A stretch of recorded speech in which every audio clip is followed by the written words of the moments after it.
Jemathea. Jemathea is in the house. Greetings. Greetings, hello. How are you? I'm well, thank you. Thanks for Okay. having me down here today. You are so very welcome. It is wonderful to have you.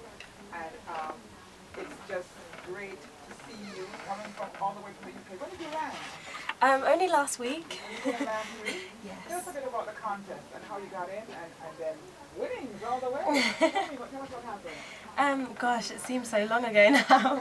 It was only on the 1st of December actually that I was crowned Miss Jamaica UK, and it was a fantastic title to have attained, especially during the 50th year of Jamaican independence. Yeah, it's such a great landmark, and I'm proud to be a part of it. You know. So you were born in England, but of Jamaican parents? Yes, my father was born here, and my mother in the UK, but both originate from Westmoreland. Yes. Have you gotten a chance to go to Westmoreland yet? Yes. Well, to be honest with you, this is my second trip this year. Wow. Yeah, super fortunate. Very blessed. Absolutely. Yeah, but I've always found that important. You know, being in touch with Jamaica. Yeah, my heritage, and I think everyone should stand by that. I'm happy you said it as we're celebrating Black History Month. I think you do it in October or August when you do it in England. I know you have a Black History Month as well. Yes. There, right? Yes. What are your feelings about Black History Month? Do you think it's relevant for us? What do you feel? Absolutely. I mean, I don't see another answer to that question except extremely relevant. There's so many iconic people that this is a time for us to recognise and admire, and to also introduce to the next generation of young people. There's so many inspirational characters from our history in particular. You know, everyone from Mary Seacole, Marcus Garvey. There's a ton, and to educate the next generation about some of the works that they did, their characters, some of their humanitarian works, and really inspire them to follow in some of the great leaders' footsteps. I think that's imperative. Now tell us a bit about how you got into the actual contest now. What was that like and why did you enter? I was initially scouted for it, but I went with it, you know. I think intuition is so important, and I wasn't quite sure where it would take me, especially it being my first beauty pageant. But, you know, I thought it can only bring about positive things. Yeah, of course, and it is what you make it. So I went with it, and I frequently visit Jamaica anyway. My father lives here now, and yes, he moved back to Jamaica some years ago. I mean, yeah, he was obviously a very proud parent. Both of mine were very proud, and I graduated last year as well. So you know, it was a whirlwind of emotions. I studied business management with commercial law, and I attained a first-class honours. So to have gone... Absolutely not. Yes, and there has to be some substance. So I encourage all beautiful females out there. Absolutely. I think my passion really lies within business. I'm definitely trained within business and law. But I've always had an entrepreneurial flair, like my father, who runs Genesis Distribution Network Limited. So in the auto parts industry. Yes, one would say that. So I hope to follow in his footsteps, and I will begin that journey by doing my master's later this year. So you're definitely into education in a big way then, as it is part of the priority for you. Yes, it always has been. Academics has always been at the forefront of everything for me, and I think once you have, you know, an intellectual background behind you, and a fantastic personality, just be yourself, you can really go a long way. Because whatever opportunities come up, of course you can take them. I'm speaking on behalf of, you know, just having won Miss Jamaica UK. But after it all, I've still got my qualifications behind me, and I can still go wherever I feel to go. And I've been able to, you know, travel the world and all kinds of things, and that's through not only exploiting opportunity, but from having such a solid educational background. Well said.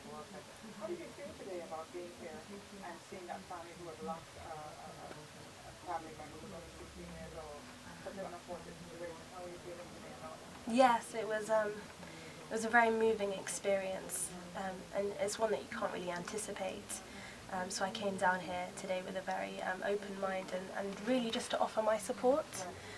It's the least that I can do, and really try to relate to what they may be going through. So, you know, even when I was thinking about what I may be able to say to them, and in terms of being able to offer something encouraging, I came across the poem Little Wing, and it really touched me, and I hope it did the same for the family. You mentioned family. When are you planning on doing this family thing? After the master's or the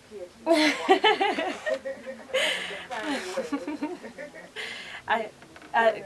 Career is important for me, as I say, so I think that should... That can happen, will happen later. Yeah, there's always time for that. That's always going to be an option, but, you know, while we're young, we should do what we can. With what we can, so you know, I'm using everything that comes my way, and I encourage other young, powerful females to do the same. We don't realise our power half the time. Wow, absolutely, so true, so true. Well, you know, Jamaica 50, and the big Olympics in the UK. But what was that like for you? You know, being in the UK during that time with all the women coming out of Jamaica was really now a brand, a huge brand. Yes, phenomenal. Yeah. Made me prouder than ever. I know, right? Yeah, I was walking down the streets of London with my flag wrapped round me. Just great. Yeah, I mean, you know, the feeling was incredible, and it just really brought together all Jamaicans across the UK. We have a huge Jamaican community over there. Right across the diaspora, I think Jamaicans really felt a strong connection to the island during that time, because, you know, it is a time to represent and to appreciate some of the talent we do have, and it's not just in sports. That's something that I would like to say as well, you know. Yes, that highlighted the talents we do have within the industry, but separate and apart from that, there's talents absolutely everywhere. Business, theatre and arts, you know, we have so much going on here, and I'd love to spread that out right across the world so people can really see what we are like as Jamaicans. So you're going to be traveling extensively now since you just started the rain? It's a year, right? So you have all the traveling to do, and that's this wonderful message of brand Jamaican, of course, UK economics too. Yes, absolutely. As I said, I've been fortunate to do a lot of travelling already, but this travelling will be more specific. You know, I'm definitely going to be an ambassador for Jamaica, and I'll go wherever that will take me. There's a lot of attention being directed to our island at this time, as you said, not just because of the independence, because of some of our recent Olympic victories as well. So I'd like to continue that, you know, that buzz about Jamaica, and bring up, you know, some more talent, some more young leaders, as I said, right across the board in loads of different avenues, and take them, you know, to other parts of the world. I think it's important to travel, and I'm looking forward. Absolutely. Do you have a charity that you're affiliated with at this time? To be honest with you, I'm not directly related to one particular charity.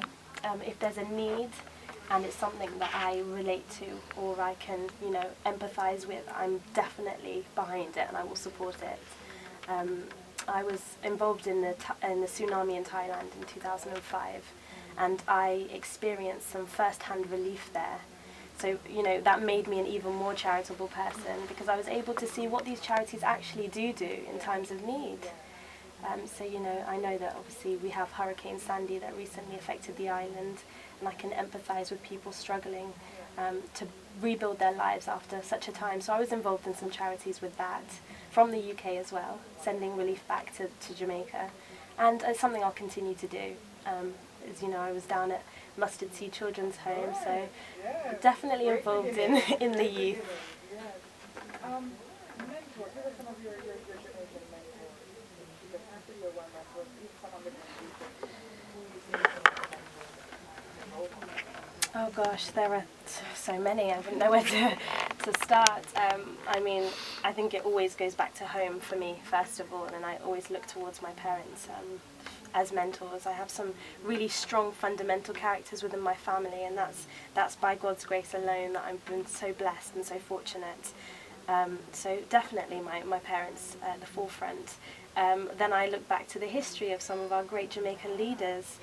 And, you know, I always refer to Marcus Garvey because he was an inspiration to so many, particularly his journey. You know, he came from a very, very long way, And I know that he didn't even have confidence to speak in public. His first appearance was in fact a shambles and ended up with him falling off the stage and making a fool of himself. He did. And to overcome that and the strength of spirit that that takes for someone to, you know, reach out and put themselves in a vulnerable situation once again after that embarrassment. And, you know, it's all about trying again, because to try and to fail is better than to not try at all, to be honest with you. And that there's so many messages in his journey that rings through and that I have particularly learned from, because you don't just have to learn from your own mistakes. You can learn from everyone else around you. But for him to go on to become such a formidable speaker, you know, a leader, of course, I think that's a very positive message. What's a vision as you see to our young people in the industry, people working in the industry, and there's so many brothers, young people, feel that they're marginalized, you know, and have been distracted, whatever you're right or whatever it might be, distraction, you know, because they're really great human beings. What was the vision for the youth to help them? I think, as you said, distraction being the predominant word there. Focus is what needs to take place. Drive, determination, and predominantly focus. Because when you have a clear vision and you know where you want to be, you're able to determine how you need to get there. And, you know, all the drugs, all the violence, all the crime, that's only going to deter you from reaching that vision. So if you have somewhere that you want to be and you're set on that, nothing should cross in your path to prevent you from reaching a higher goal. There's no point in limiting your potential, because not even I know my own ability, you know, not even you know your own ability. Yes. So we need to really just keep going, keep shining. I think it's important to help uplift and encourage one another as well. So collaboration is key. But really just inspire one another to create a brighter future for everybody. Excellent. Really, I'm more and more convinced that your beauty and brains in a very balanced way. Thank you so much. Thank you so much for being part of the Real Melody program. I thank you for coming to the Must-See community, for our thankful Thursdays, for the memorial service. How much longer are you going to be doing it for? I'm here for the whole month of February. You all over the reggae events and also the Black History events as well. Absolutely. You can follow me on Twitter as well to get some live updates about what I'm... Yes, it's at TheFeare. That's TheFeare. That's TheFeare. I have a website launching on the 14th of February as well, under the same name, www.thefeare.com. Congratulations. The pleasure's mine. Thank you so much for having me. Thank you so much for coming to us. We take a pause for the cause right here on 96.1 on the FM band. Did you know child abuse